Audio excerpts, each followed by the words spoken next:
நமச்சிவாய சிவாய நம. அனைத்து தமிழ் உள்ளங்களுக்கும் கனிவான வணக்கங்கள். 2025ஆம் ஆண்டு மார்ச் மாதம் நடைபெறவுள்ள சனி பெயர்ச்சியால் எந்தெந்த ராசிக்காரர்களுக்கு ஏழரை சனி, அஷ்டம சனி, கண்டக சனி, அர்த்தாஷ்டம சனி நடைபெறப் போகிறது. இதனால் மேசம் முதல் மீனம் வரை 12 ராசிகளுக்கு 2025இல் எப்படி இருக்கும் என்பதனை பற்றி விரிவாக காண்போம். நீண்ட நாட்களாக தனது கும்பராசியில் அமர்ந்திருந்த சனி பகவான் தற்போது கும்பராசியில் இருந்து வெளியேறி குரு பகவானின் ஆதிக்கத்தில் உள்ள மீனராசியில் பிரவேசிக்க உள்ளார். திருக்கணித பஞ்சாங்கத்தின்படி 2025ஆம் ஆண்டு மார்ச் மாதம் 29ஆம் தேதி இரவு 9:44 கும்பராசியில் உள்ள புரட்டாதி நட்சத்திரம் 3ஆம் பாதத்தில் இருந்து மீனராசியில் உள்ள புரட்டாதி நட்சத்திரம் 4ஆம் பாதத்திற்கு பெயர்ச்சியாக உள்ளார். முதலில் நாம் காண இருப்பது ஏழரை சனி. ஏழரை சனியை 2.5 ஆண்டு காலமாக பிரித்து சொல்லலாம். முதல் 2.5 வருடத்தை விரயசனி என்றும், அடுத்து வரக்கூடிய 2.5 வருடத்தை ஜென்மசனி என்றும், இறுதியாக வரக்கூடிய 2.5 வருடத்தை பாதச்சனி என்றும் அழைக்கின்றோம். கடந்த ஆண்டு 2023இல் இருந்து மகர ராசிக்கு பாதசனியும், கும்பராசிக்கு ஜென்மசனியும், மீனராசிக்கு விரயசனியும் நடைபெற்று வருகிறது. இனி வரக்கூடிய சனி பெயர்ச்சியால் மேச ராசிக்காரர்களுக்கு ஏழரை சனி ஆரம்பித்து அடுத்த 2.5 வருடம் விரயசனி நடைபெற உள்ளது. மீனராசிக்கு விரயசனி முடிந்து ஜென்மசனியும், கும்பராசிக்கு ஜென்மசனி முடிந்து பாதசனியும் நடைபெற உள்ளது. மகர ராசிக்காரர்கள் ஏழரை சனியில் இருந்து முழுமையாக விடுதலை அடைய உள்ளீர்கள். ராசிக்கு 4ஆம் இடத்திற்கு சனி பகவான் வரும் பொழுது நடைபெறுவது அர்த்தாஷ்டம சனியாகும். ராசிக்கு 7இல் சனி பகவான் வரும்போது நடைபெறுவது கண்டக சனியாகும். ராசிக்கு 8இல் சனி பகவான் வரும்போது அஷ்டம சனி நடைபெறும். வரும் சனி பெயர்ச்சியின் போது மகரம், கடகம், விருச்சிக ராசிக்காரர்கள் சனியின் பாதிப்பில் இருந்து விடுபட உள்ளீர்கள். மேச ராசிக்கு விரயச்சனியும், ரிஷப ராசிக்கு லாபச்சனியும், மிதுன ராசிக்கு கர்மச்சனியும், கடக ராசிக்கு பாக்கியச்சனியும் நடைபெறப் போகிறது.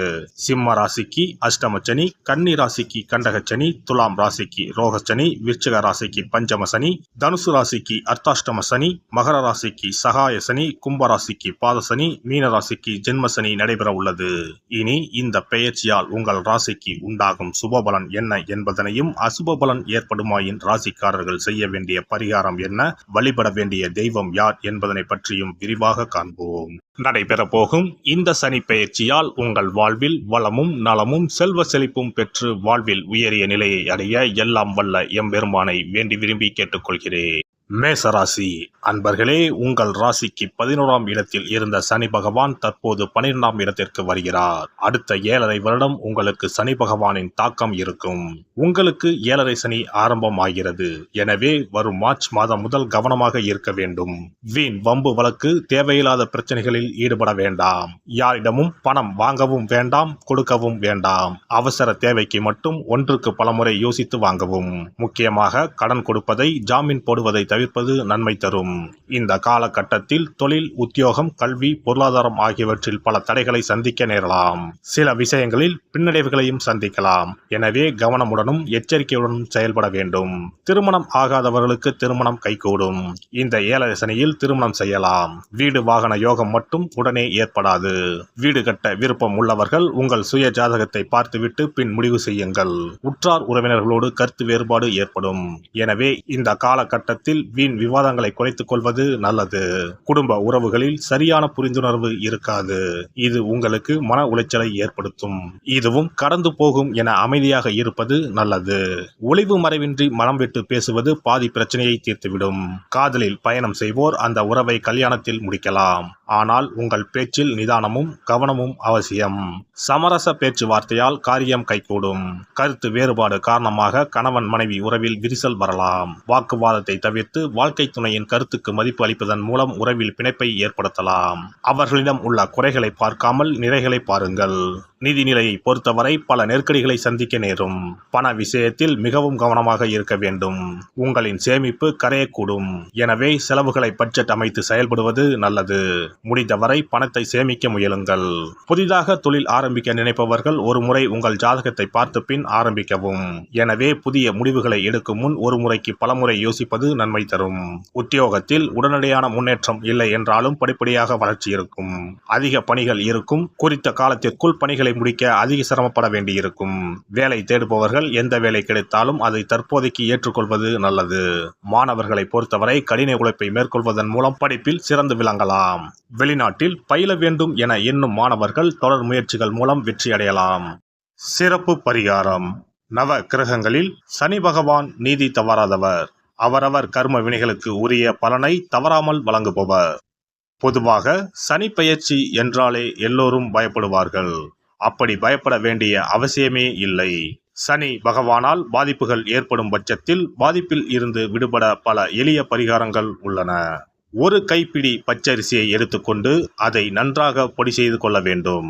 பிறகு சூரியனை வழிபட வேண்டும். சூரியனை வழிபட்ட பிறகு குளக்கரையிலோ மரத்தின் அடியிலோ உள்ள விநாயகரை 3 முறை வலம் வந்து வழிபட்டு விட்டு பொடி செய்த பச்சரிசி மாவை தரையில் போட வேண்டும். அப்படி போடும் மாவை எறும்புகள் எடுத்துச் செல்லும். குறிப்பாக வன்னி மரத்தின் அடியில் இருக்கும் விநாயகரை வலம் வருவது மிகவும் விசேஷம். இந்த பரிகாரத்தை எப்போதுமே தொடர்ந்து செய்வது மிகவும் நல்லது. ஒருவருக்கு சனி தசை வந்துவிட்டால் அவருக்கு சந்தேக புத்தி வந்துவிடுகிறது. யார் சொல்வதையும் ஏற்றுக்கொள்ள மாட்டார்கள். குறிப்பாக அஷ்டமத்து சனி மிகவும் கஷ்டப்படுத்திவிடும். 7.5 சனியின் பாதிப்பை விடவும் அஷ்டமத்து சனி மிக அதிக பாதிப்பை ஏற்படுத்தும். அஷ்டம சனி நடப்பவர்கள் சனியினால் ஏற்படக்கூடிய பாதிப்புகளில் இருந்து விடுபட பின்கூறும் நியதிகளை கடைபிடித்தால் பாதிப்புகளின் தாக்கத்தில் இருந்து விடுபடலாம். சனி தசை நடக்கும்போது எந்த செயல் செய்தாலும் தாமதமாகும். அதற்காக கோபப்படக்கூடாது. பொறுமையாக இருக்க பழகிக்கொள்ள வேண்டும். தினமும் காகத்துக்கு எள் கலந்த சாதம் வைக்கவும். பிரதோஷ பூஜைகளில் பங்கேற்பது நல்லது. சனிக்கிழமை தோறும் சனி பகவானுக்கு இரும்பு அகல் விளக்கில் நல்லெண்ணெயில் தீபம் ஏற்றி வழிபடவும். கருங்குவளை மலர்களால் சனி பகவானுக்கு அர்ச்சனை செய்து வரலாம். வன்னி மர இலைகளை மாலைகளாக தொடுத்து சிவபெருமானுக்கு சனிக்கிழமை தோறும் சாற்றி வணங்கி வழிபடவும். சனிக்கிழமை அன்று அசைவ உணவு கண்டிப்பாக சாப்பிடக்கூடாது. சனிக்கிழமை தோறும் நல்லெண்ணெய் குளியல் செய்தால் கெடுதல் குறையும். விநாயகர் வழிபாடு செய்யலாம். அனுமன் வழிபாடு சனி பகவானின் தொல்லைகளை குறைக்கும். ஞாயிற்றுக்கிழமை மாலை ராகு கால வேளையில் கால பைரவரை வணங்கி வரலாம். தேய்பிறை அஷ்டமி நாளில் கால பைரவரை வணங்கி வருவது நன்மை தரும். ஏழை மாணவர்களின் படிப்பு செலவுக்கு உதவலாம். சனி பிரதோஷ வழிபாடு செய்வது சிறப்பு. அன்னதானத்துக்கு உதவி செய்யலாம். சித்தர்களின் பீடங்கள் ஜீவ சமாதி பீடங்களுக்கு சென்று வணங்கி வழிபடலாம். வன்னி மரத்தை சுற்றி வந்து வணங்க வேண்டும். இதனால் சனி பகவானின் கொடுமையான பாதிப்புகள் விலகிவிடும். பிரதோஷ காலத்தில் சிவபெருமானுக்கு வில்வ இலை கொடுத்து வணங்க வேண்டும். தினமும் ராமநாமம் ஜபித்து வந்தால் சனி பகவானின் தொல்லையிலிருந்து தப்பிக்கலாம். கால்கள் இல்லாமல் நடக்க இயலாதவர்களுக்கு இயன்ற உதவியை செய்யலாம். இந்த வழிமுறைகளை முறையாக கடைபிடித்து சனியினால் ஏற்படக்கூடிய பாதிப்புகளின் தாக்கத்தில் இருந்து விடுபடலாம். எல்லாம் வல்ல இறையருளால் நீங்களும் உங்கள் அன்பு குடும்பமும் உடல் நலம், நீலாயுள், நிறை செல்வம், உயர் புகழ், மெய்ஞானம் ஓங்கி வாழ்க வளமுடன். இந்த வீடியோ பதிவு உங்களுக்கு பிடித்திருந்தால் லைக் பண்ணுங்க, கமெண்ட் பண்ணுங்க, ஷேர் பண்ணுங்க. மறக்காம சப்ஸ்கிரைப் பண்ணுங்க. பக்கத்துல இருக்கிற பெல் பட்டனை கிளிக் பண்ணுங்க. நன்றி, வணக்கம். ஓம் நமச்சிவாய. சிவாய நம.